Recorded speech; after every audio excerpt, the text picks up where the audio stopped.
Prepárense para una revelación impactante. El mundo árabe musulmán ya no está en explosión demográfica.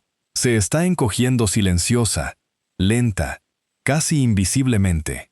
Durante décadas, se nos dijo lo contrario, que esta era una región de crecimiento interminable, ciudades en auge, familias numerosas, un motor demográfico que nunca se detendría. Pues bien, se detuvo. Las tasas de natalidad en todo el mundo árabe musulmán están colapsando ahora más rápido de lo que casi nadie predijo. Más rápido que en Europa, más rápido que en algunas partes del este de Asia. En algunos países, la caída ha sido tan pronunciada que los gobiernos construyeron futuros enteros sobre un auge demográfico que simplemente no está llegando. Las escuelas se vacían, las salas de maternidad enmudecen, y las generaciones que se suponía que heredarían las ciudades, las mezquitas, los ejércitos, las economías, esas generaciones simplemente no están naciendo. No estamos hablando de una desaceleración. Estamos hablando de países que hace apenas una generación tenían algunas de las tasas de natalidad más altas de la Tierra, y ahora están cayendo por debajo del nivel necesario para reemplazarse a sí mismos. Algunos ya han cruzado esa línea. Otros la están cruzando, y unos pocos se dirigen hacia cifras que suelen asociarse con estados europeos envejecidos. La cuna del Islam está envejeciendo, volviéndose más solitaria y más delgada. Los líderes que una vez temieron la superpoblación, ahora ruegan a sus propios ciudadanos que vuelvan a tener hijos, porque algo ha salido profundamente mal con el futuro del mundo árabe musulmán. Y los responsables pueden ver exactamente dónde termina todo esto. Ahora, tenemos que retroceder un momento, porque para entender lo impactante que es esto, hay que comprender lo que estos países solían ser. En 1960, la mujer árabe promedio tenía casi 7 hijos. 7. Y eso no era una excepción, era la norma regional. Desde Argel a El Cairo y Bagdad, la población de Egipto se duplicó de 26 millones a 52 millones en solo 3 décadas. Arabia Saudí pasó de ser un tranquilo reino desértico de 4 millones a una potencia regional que rozaba los 35 millones. Irán se triplicó. Jordania se triplicó. Yemen se triplicó. Esta fue la era en que los analistas occidentales escribieron libros con títulos como El siglo musulmán venidero, cuando los demógrafos proyectaban que el mundo árabe alcanzaría los 600 millones para 2050, cuando todos los think tanks de Washington advertían sobre un bulto juvenil que dominaría el siglo XXI. Los gobiernos lo creyeron. Construyeron estrategias nacionales enteras a su alrededor. Se edificaron escuelas para olas interminables de niños. Las ciudades se planificaron para olas interminables de trabajadores. Los sistemas de bienestar se diseñaron bajo la suposición de que siempre habría más jóvenes que vendrían a apoyar a los mayores. Se suponía que el crecimiento sería imparable. Y entonces, se detuvo. En algún momento entre finales de la década de 1990 y mediados de la década de 2010, todo el modelo se rompió. La tasa de fertilidad en todo Oriente Medio y el norte de África cayó de alrededor de 7 hijos por mujer a menos de 3. Una caída del 60% en solo 2 generaciones. Y en algunos países, no se detuvo en 3. Siguió cayendo y cayendo. El motor demográfico que se suponía que impulsaría el siglo árabe musulmán simplemente se apagó. Pero la pregunta es, ¿cómo sucedió esto tan rápido? ¿Y qué país cayó primero? La respuesta es Irán. De todos los países del mundo musulmán, el colapso de Irán es el que debería hacer que todos se detengan y presten atención. No porque sucediera rápidamente, sino porque ocurrió en un país que, en teoría, debería haber sido el último en caer. Irán es un estado teocrático. Su gobierno ha pasado 4 décadas promoviendo valores religiosos, familias tradicionales y lo que llama demografía islámica. Carteles por todo Teherán han instado a las mujeres a tener más hijos. Los clérigos han predicado contra el control de la natalidad. El líder supremo ha calificado el crecimiento de la población como un problema de seguridad nacional. Y la ironía es profunda. En la década de 1990, Irán llevó a cabo una de las campañas de planificación familiar más exitosas del mundo en desarrollo, voluntaria, sancionada religiosamente y destinada a reducir la tasa de natalidad. Funcionó demasiado bien. En 2012, el régimen intentó revertir el rumbo, prohibiendo las vasectomías, restringiendo la anticoncepción y cerrando las clínicas de planificación familiar. La tasa de natalidad siguió cayendo de todos modos. El genio se había escapado de la botella. Nada de eso funcionó. En la década de 1980, las mujeres iraníes tenían alrededor de 6,9 hijos cada una. A principios de la década de 2000, era de aproximadamente 2, y para mediados de la década de 2010, era de 1,7. Y en diciembre de 2025, el secretario de la propia Sede Nacional de Población de Irán admitió públicamente que la cifra había caído por debajo de 1,5. Por debajo de 1,5. Esto sitúa a Irán en el mismo vecindario demográfico que Corea del Sur, Italia y Japón, países famosos por su incapacidad para reproducirse. Excepto que esos países llegaron allí en 50 o 60 años, mientras sus economías se enriquecían en el camino. Irán lo hizo en menos de 40. Y en Irán, bueno, no se están enriqueciendo. Esa es la frase que usan los demógrafos, y es precisa. No hay un manual para lo que viene después. Las cifras subyacentes son peores.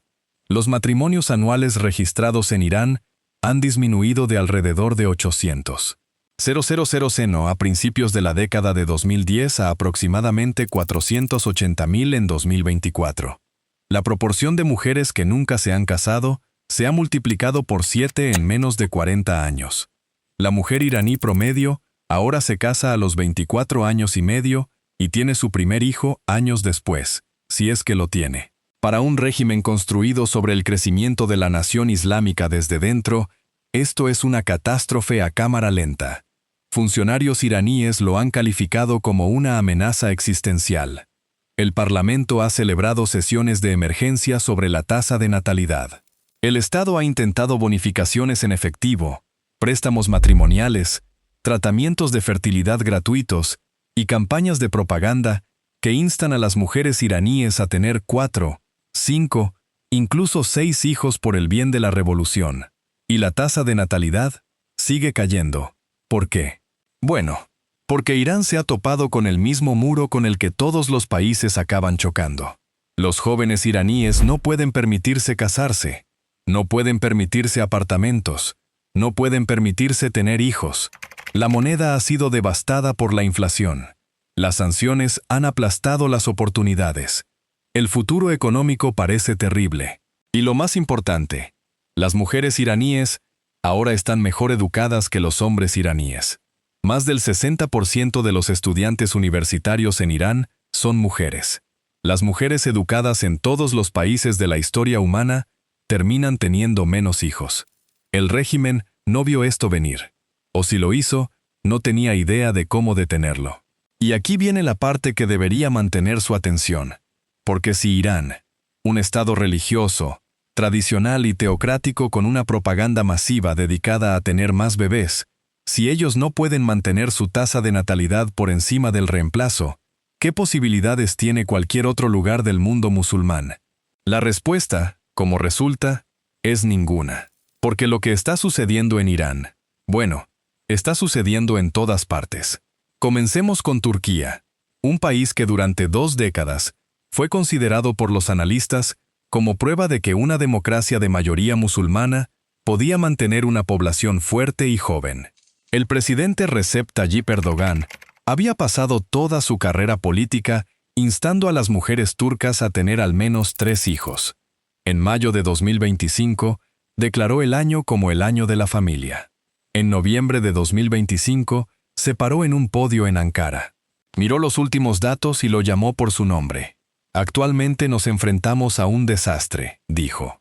La tasa de fertilidad total de Turquía alcanzó 1,48 en 2024, la más baja de su historia moderna. Esto es una caída más pronunciada que en Italia, más pronunciada que en Francia, más pronunciada que en Alemania. Entre los 34 países europeos monitoreados por Eurostat entre 2013 y 2023, Turquía registró la caída más pronunciada. Solo en los primeros 7 meses de 2025, los nacimientos turcos cayeron otro 8,3% interanual. Así, en noviembre de 2025, Erdogan declaró todo el periodo de 10 años, de 2026 a 2035, como la década de la familia y la población.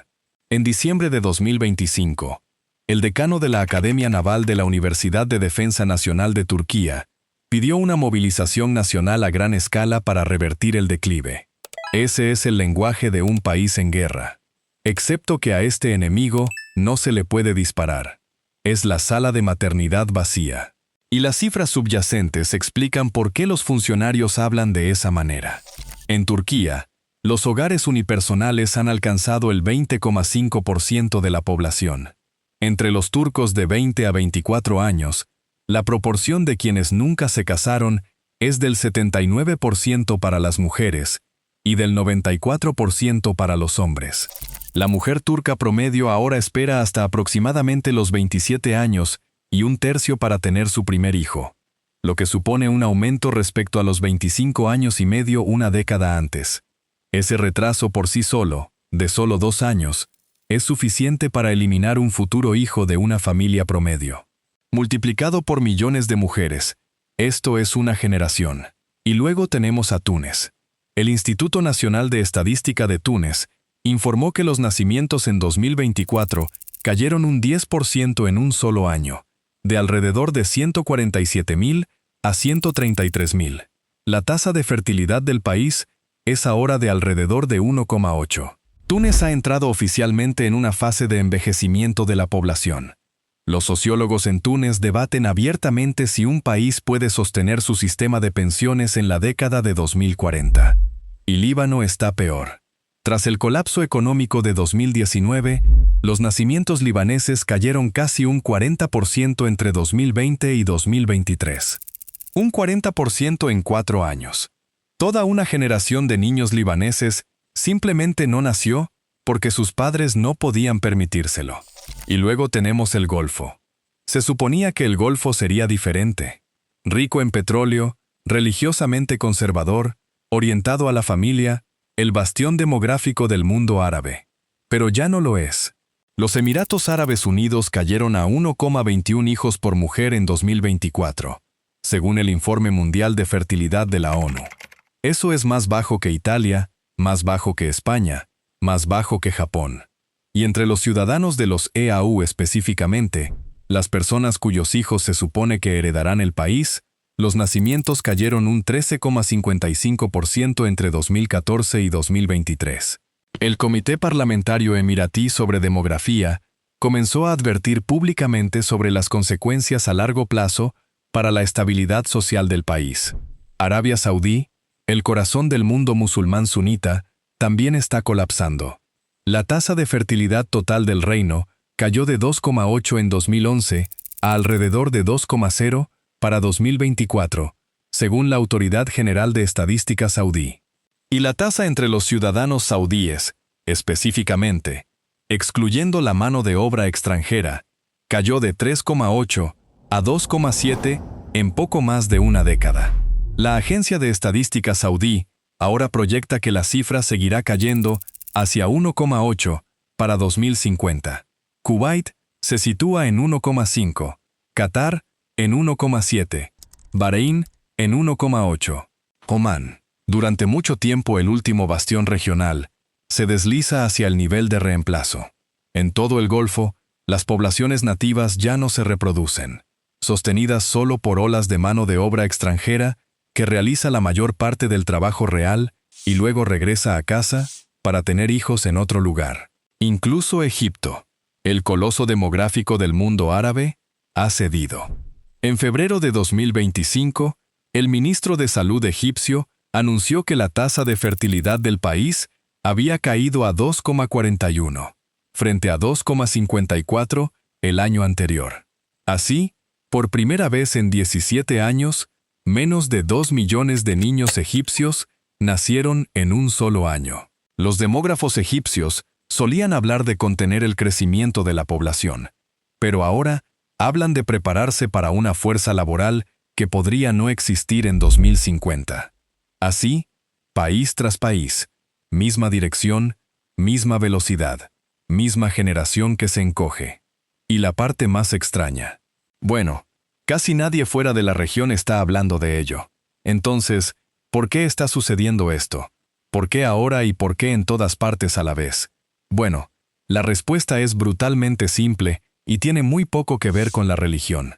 Comienza con el dinero. En todo el mundo árabe musulmán, los jóvenes no pueden permitirse formar familias. En Egipto, se espera que un joven provea un apartamento, oro para la novia, muebles y una dote antes de poder casarse. Costos que oscilan entre $20,000 y $50,000 en áreas urbanas. El hombre egipcio promedio de veintitantos años gana menos de $5,000 al año. El cálculo no funciona.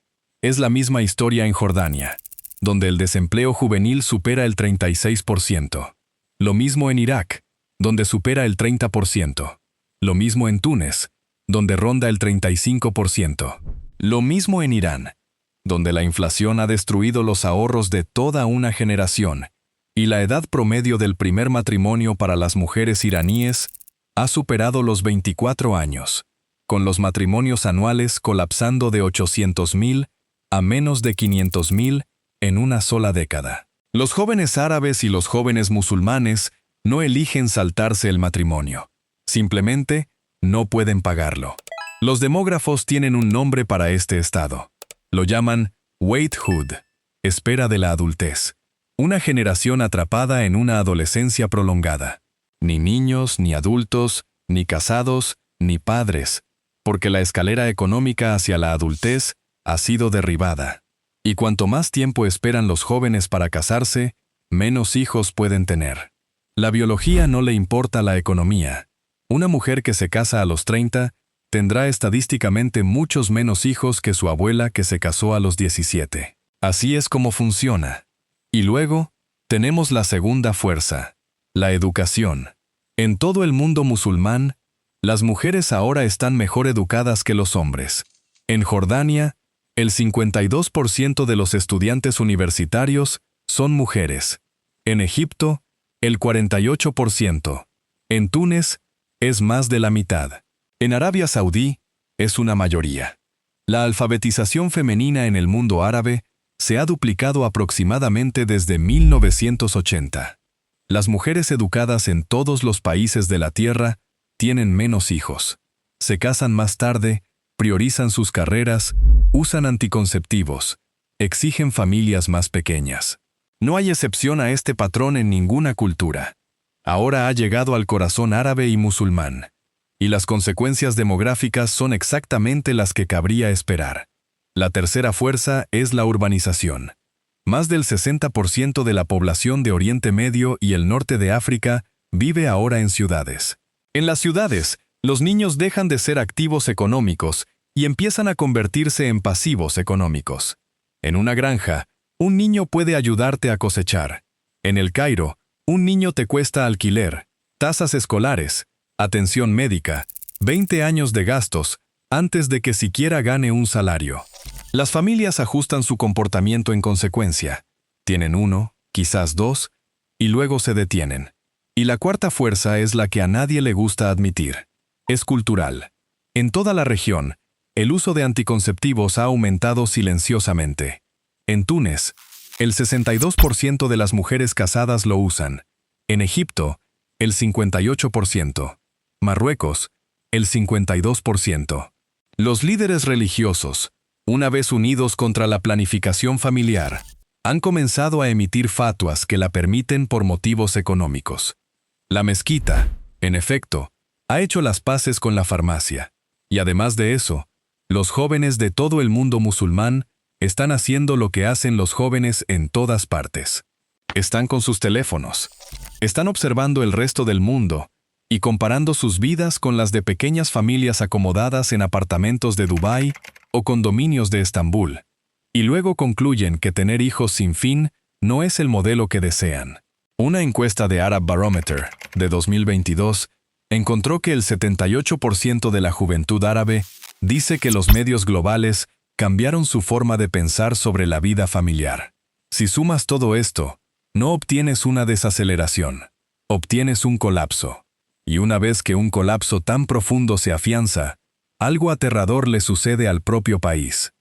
Ya se puede ver, no en estadísticas, sino en la realidad física, en las calles reales, en los edificios reales. Camine por pueblos del centro de Túnez y encontrará escuelas primarias funcionando a media capacidad. Los maestros advierten que algunos distritos rurales podrían cerrar sus escuelas primarias por completo en 10 años. En Irán, los funcionarios regionales han hablado abiertamente de consolidar escuelas porque ya no hay suficientes niños para llenarlas. En la Turquía rural, donde el declive demográfico es peor, provincias enteras tienen tasas de envejecimiento por encima del promedio nacional.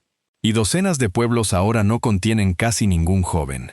Las salas de pediatría en ciudades como Beirut, Túnez y El Cairo están más vacías que hace una década. Las salas de maternidad que solían estar abrumadas, ahora compiten por los pacientes. Los obstetras en clínicas privadas de todo el Golfo describen un mercado que ha cambiado fundamentalmente.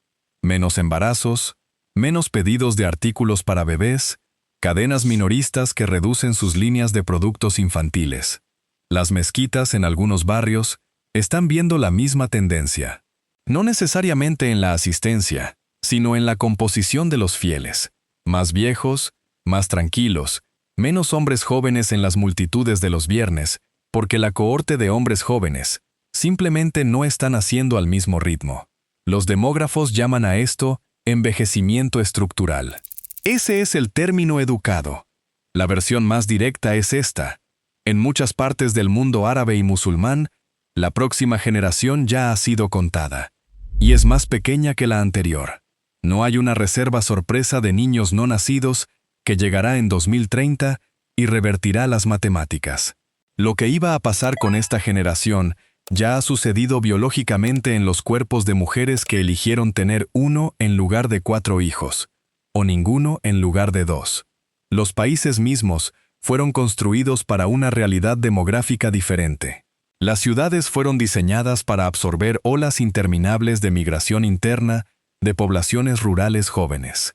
Los sistemas escolares fueron construidos para una admisión interminable. Los sistemas de pensiones fueron diseñados bajo la suposición de una fuerza laboral joven que apoyaría a una pequeña minoría de ancianos. Esa suposición ahora es incorrecta.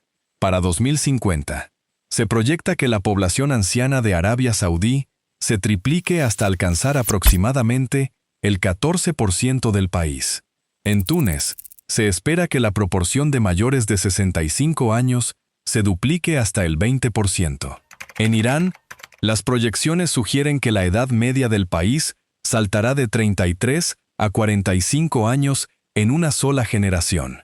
Las sociedades jóvenes y de rápido crecimiento del mundo árabe del siglo XX están envejeciendo, y lo están haciendo con economías rotas, sin una red de bienestar lo suficientemente robusta como para manejarlo.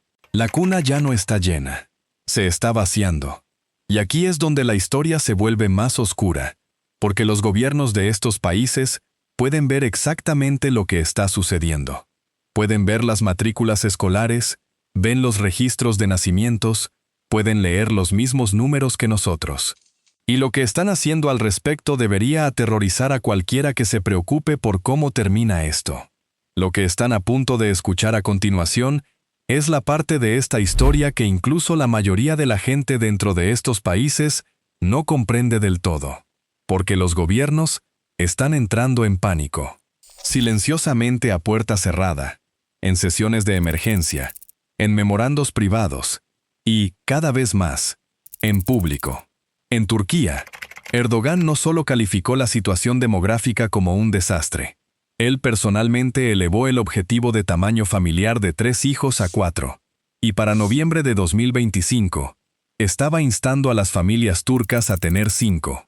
En mayo de 2025, el gobierno turco lanzó un fondo que ofrecía préstamos sin intereses de hasta 150.000 liras a parejas recién casadas que cumplieran criterios específicos. La Junta de Políticas de Población, establecida a principios de 2025, ahora se reúne regularmente.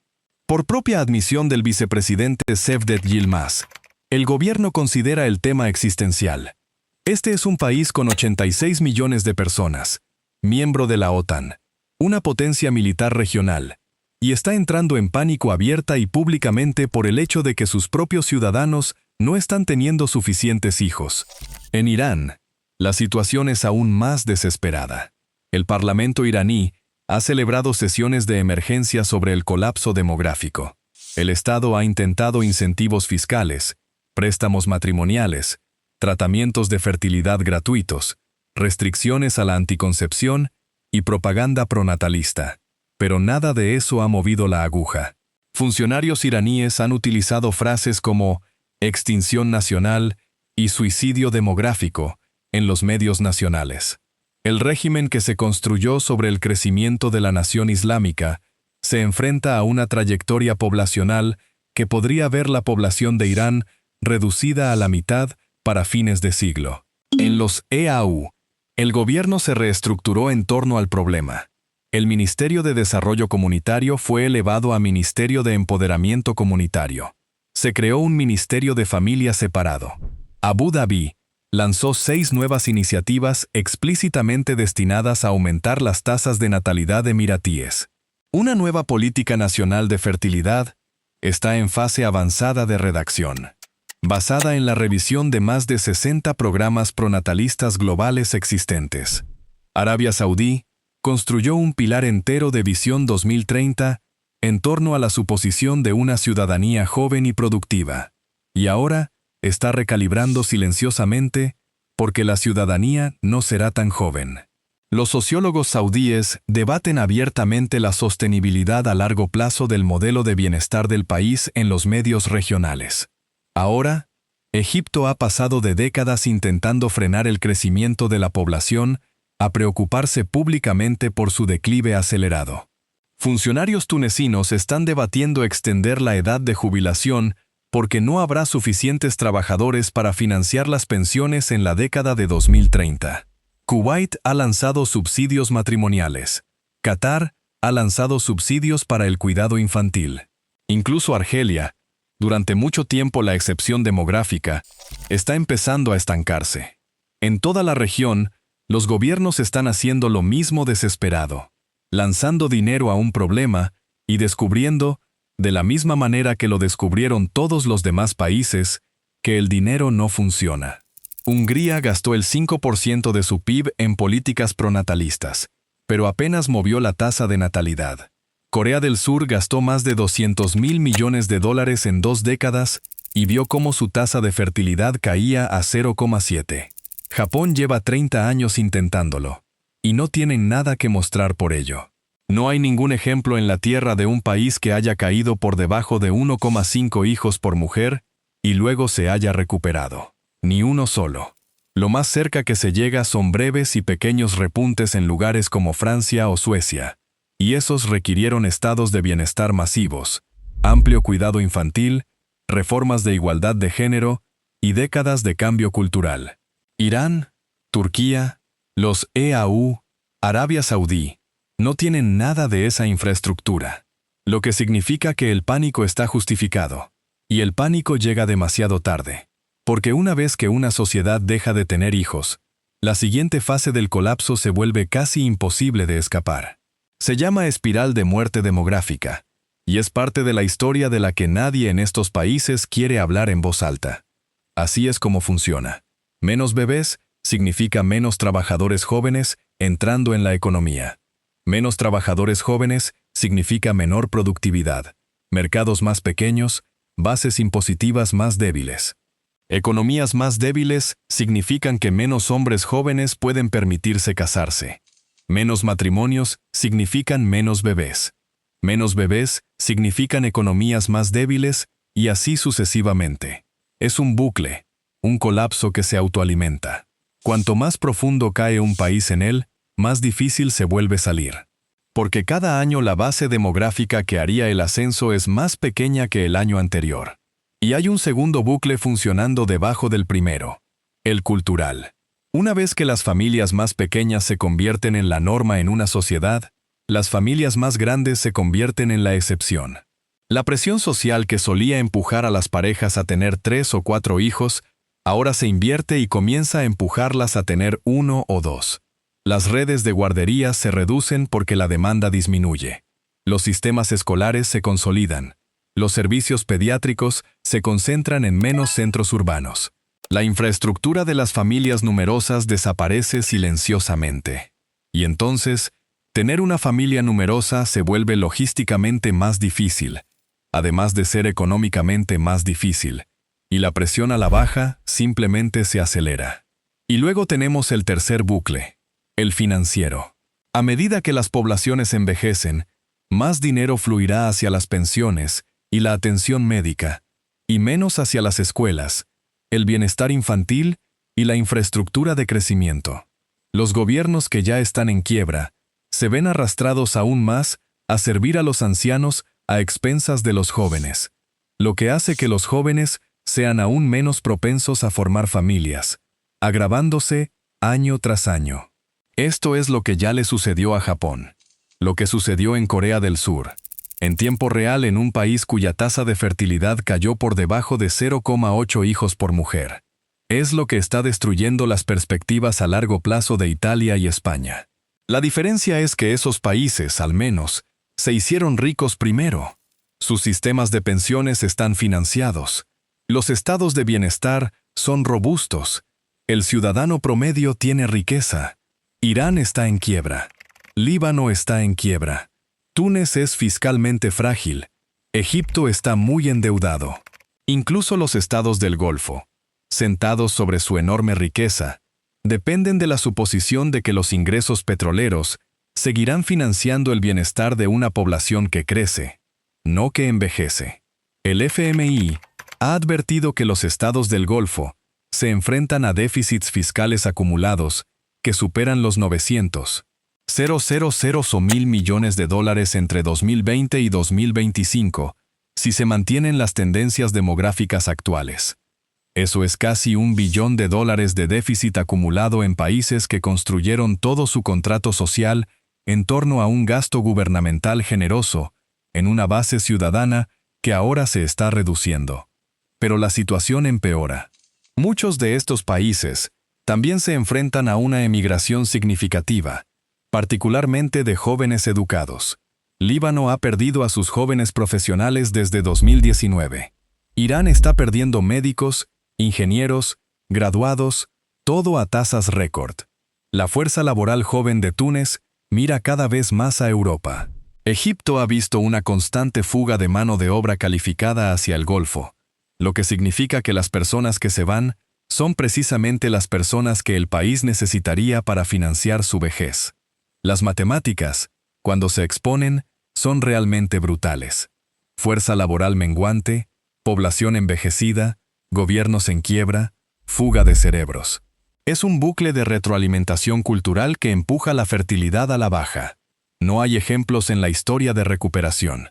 El propio modelo demográfico de la ONU ahora proyecta que la población de Irán podría reducirse aproximadamente a la mitad para fines de siglo, si se mantienen las tendencias actuales. La mitad, de 92 millones de personas, a algo más cercano a 50 millones. Un país que hace apenas una generación se suponía que era el ancla demográfica del mundo musulmán chiita, desapareciendo de las listas de población a una velocidad que los historiadores tendrán dificultades para explicar. Y debajo de todo, una realidad final que a nadie le gusta decir. Así no es como se suponía que las civilizaciones se desvanecían. Durante la mayor parte de la historia humana, cuando una sociedad colapsaba, lo hacía ruidosamente. Guerra, hambruna, peste, invasión. El Imperio Romano no terminó con cunas vacías. Terminó con ciudades saqueadas y bibliotecas quemadas. El declive demográfico del mundo árabe musulmán es algo diferente. Más silencioso, más lento, casi suave. No hay ejércitos en la puerta, no hay hambrunas, no hay una catástrofe obvia a la que señalar. Simplemente nacen un poco menos de niños este año que el año pasado, y un poco menos el año siguiente, y un poco menos el año después. No es una guerra, es una ausencia. Las mezquitas seguirán en pie, las ciudades seguirán brillando, las banderas seguirán ondeando. Pero el motor demográfico que impulsó el ascenso del Islam en la era moderna, ese motor se está desacelerando.